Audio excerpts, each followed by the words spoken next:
Hey there guys, what is going on? Is Call of Duty Modern Warfare any good? Modern Warfare's been out for 2 days and basically I'm recording this video and wanted to express some of my thoughts on this seemingly super divisive game. Opinions seem to be fairly mixed as far as gameplay goes and I tend to agree. My overall experience has been actually quite good, I'm not going to lie here, and I am enjoying myself in the game, but it does have its flaws. Of course, every game does have its flaws, but some of them are seemingly more significant than others. And today we are going to take a look at some of the flaws in Modern Warfare here. Alright, let's start at the top. Shooting the dudes in Modern Warfare is great. It's really satisfying. The gunplay feels, as I said, again, quite satisfying. The guns sound quite meaty and impactful, but this is quite common for a Call of Duty game, and they do tend to get that right quite often. It's not something that most people typically have a problem with. I think maybe going back to like Ghosts, I think Call of Duty Ghosts had kind of lame sound design, but that doesn't matter. Anyway, so you can see here that shooting the dudes is quite great. I do occasionally have problems with my bullets not landing, but that's just me being a bot rather than the game. From the various criticisms that I've seen of the game, I don't think I've seen too many complaints about the gunplay. Again, snipers can feel a little bit sluggish in scoping in, so quick scoping conventionally isn't really an option, which as no doubt has pissed off the sweaty boys hitting dummy ass, YYXD C4, ladder stalls, off the crane, 360 final kill cams. The only thing that's a real negative about the gunplay in this game is that there basically is only one gun at the moment, so as of recording this video, the M4A1 is by far and away the best gun in the game, by a dumb amount. Now, I'm all for having very strong weapons in games. Don't get me wrong, every game should have very strong weapons and you should be able to use the weapons that you choose, basically. But just as an example, Modern Warfare 3 had the ACR, which is essentially the god gun, like literally the pinnacle, the holy grail of weapons. And basically, it is the gun that all guns are compared to, whether they're busted or not. But that game also had the busted MP7, which was super strong, the strong SCAR, like the SCAR L, I think it was, that was also super great. The G36C had its moments, and there was lots of other games, like the PP9, was it the PP9?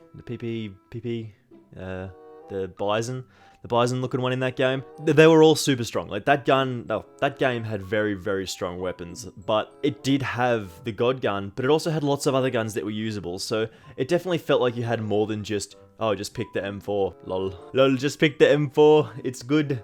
Don't pick anything else because everything else is worse than the M4. I mean, Modern Warfare does have the M4, and the Kilo is, I guess, alright, but there's pretty much, for the most part, only one gun in the game. That's not really good enough. Other guns need to either slight improvements or buffs in some way, or the M4 needs to be reined back in, and I'd probably be more in favour of pulling the M4 back in line a little bit so we can actually see what other guns will come to the surface when that does get nerfed, if it does happen.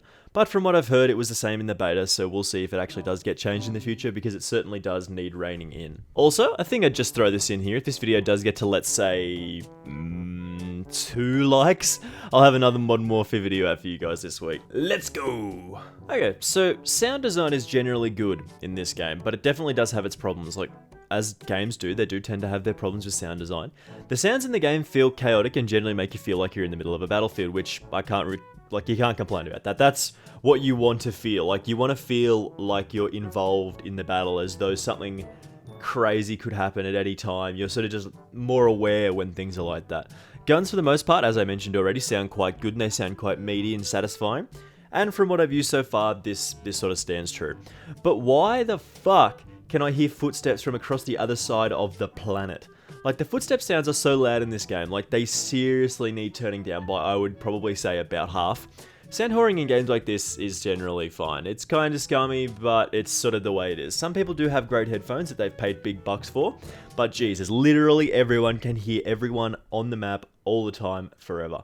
It is difficult to work out whether you're being followed by teammates or enemies, or sometimes even where enemies are, if they're on a different level or floor, behind cover, and so on. This is the most camped Call of Duty from what I can remember, and I'll talk about that more in a second, and the large reason for that is some of the footstep sounds that are super loud. If you're getting called a hacker 2 days into the game because you can pinpoint someone's coordinates down to the exact goddamn footstep, there is probably a problem with the sound design in your game. Like, you get a complete idea, like the perfect position of someone based on where their footsteps are. You can just 1, 2, 3, 4, 5. Okay, there they are. They'll be in front of me.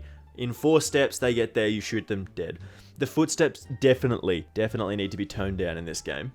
As I mentioned, this is the most camped Call of Duty from recent memory, and a large portion of that comes from the sound design, as I mentioned, but it also comes from certain minimap choices. From my knowledge, firing your weapon doesn't actually appear on the minimap by default. What's the go with that? Like, that's a staple Call of Duty mechanic from as far back as I can remember, and it's an important game feature because it prevents old matey dickhead from head glitching behind a barrel without people actually knowing where he is. Like, you can literally just sit in a corner and wait for people who don't know very much about the game because it's new to run past you because you can hear them from 50 years away. You can probably hear their grandkids running around the Azar Caves map, man. I am serious, dead set. Run and gunstay styles are supposed to counter camping, but because you can hear everything, it just doesn't work. Like, you can't just sprint around and duck in and out of cover in this game. It just doesn't happen. This is also encouraged by the ability to post up against a wall or a corner or a window or a barrel. Like, some of the design decisions will take new players a while to get used to because this isn't your classic sprint all day Call of Duty. Call of Duty in 2019 is a slow, take your time, wait for people to come to you style of game. Oh, and Claymores. I almost forgot about Claymores. They are hilariously broken in this game. They go off so quickly, you don't get a chance to react. If you can't actually shoot them unless you have a frag grenade, just go a different way. Don't try and get the dude sitting in the corridor. You can't do it. And there's a perk that gives you 2 of them. Like 2 doorways into your room, claymore both of them, and shoot out the window. You are almost actively encouraged to sit in one room and wait for someone to peek out. Like, I understand this can be attributed to realism. Like, it does seem like Infinity Ward's going for a more realistic Modern Warfare this time. And yeah, that kind of gameplay is more realistic to what Warfare would be actually like. But that doesn't necessarily make for super fun gameplay. Like, that's not a super fun gaming experience if everyone just sits in, like, a room. Like, one room and just waits for the dumbass to run across the mid lane and just get shot. Like, it just doesn't... No. If I wanted a more realistic experience in my shooter, I'd definitely play Arma 3 or something way more realistic. Call of Duty, at the end of the day, is a silly, arcadey shooter at heart, and hopefully Infinity Ward makes the necessary changes to make this game more enjoyable to those who are looking for that more arcadey experience. I love the class setups in this game, I'm not gonna lie, I really don't like pick 10 class setups. To me, I feel like everyone should be working off the same equipment options. Main weapon, sidearm, several perks, offensive and tactical grenade options. That's how I prefer the creator class system. But that's not everyone's opinion, and I can appreciate that some people like having 6 perks, no grenades, and a few attachments on their rifle. I get that, and I enjoy that as well. But I feel like the more classical setup works better for me, but the real star of the show is the gunsmith system. You can level each weapon up higher than you've ever been able to do before, with some weapons having like 100 levels or something ridiculous of experience to get. Each level gets you a new attachment or weapon perk that all serve a different purpose and provide you with different stats, and they change how your weapon functions, and you can pretty much change everything about your gun that you want to. Like, you can even change the weapon grip tape. Like, that's crazy. Or change the ammo type to make the gun more powerful but with slower handling and so on. You have loads and loads of options in this game. And I really do enjoy the classes and the gunsmith systems that they've put in place, even if you're only trying to find the best attachment options for your M4. This system isn't without its flaws though. I'm not massively leveled up in my gun, so I've not got to try all the attachments, but some of them have literally the exact same descriptions and plus and minuses as each other. So I'm not exactly sure if the attachments you unlock further down the line that have, again, most of the same descriptions are actually better or not. Like, take these 2 for example. These 2 barrels have the same positives and negatives. Unless this one here is strictly better than the one you unlock at the start, like, what's the point? I can't really criticize much further than this though, because I haven't actually unlocked them, so we'll see, I guess. The maps are different. I can't really say anything excessively positive or negative here because all Call of Duty games have maps that are pretty good and some that are a bit shit. Like, the bridge map, for example, is one that is a bit shit.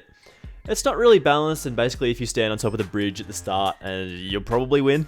Like, that's literally it. The rest of the maps aren't really super memorable. They're fine.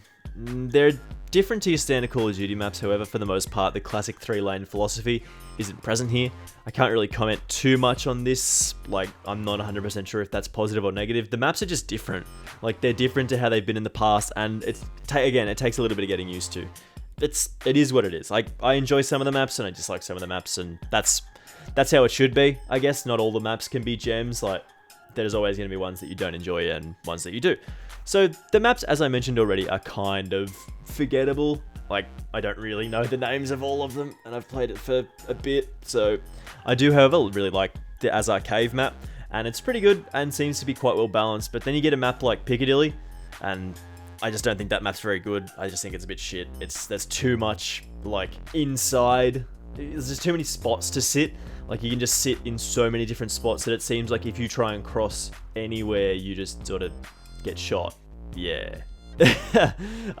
I'm a bit torn on whether to say the maps overall are good or bad. They sort of somewhere in between. So let me know what you think in the comments. So, do I actually enjoy this game? Yeah. I'm actually having a good time so far, I'll say that. Far more than some other people that I've seen, and as I mentioned already, this game is already quite divisive. It does seem that some people really enjoy it, and some people hate it and don't seem to understand it. That's the thing, like, that's... I don't know. I'm not sure what to say about that. It's far slower than previous Call of Duty games, and it seems like that would be getting used to for some people, and people aren't used to just opening up a Call of Duty game and not really knowing what's going on. Like, for the most part, people are used to more fast-paced Call of Duty action. Like, that's how it's been for years, and I mean, I'm not saying that's a bad thing or a negative towards the game, or it's sort of, it's neither here nor there, like kind of hit or miss. It's interesting. Hopefully Infinity Ward does make the necessary changes that I have mentioned here that people have been asking for, including the footstep sound adjustment. I think that needs to be changed, like, massively, because people still like Call of Duty. I'm just not 100% sure at this stage if they like this one. Anyway, if you did enjoy this video, make sure you do leave a like and do subscribe for more videos like this. And like I said, if this does hit a enormous like target of 2 whole likes, I'll have another Modern Warfare video out this week. Have a good one, guys. Bye!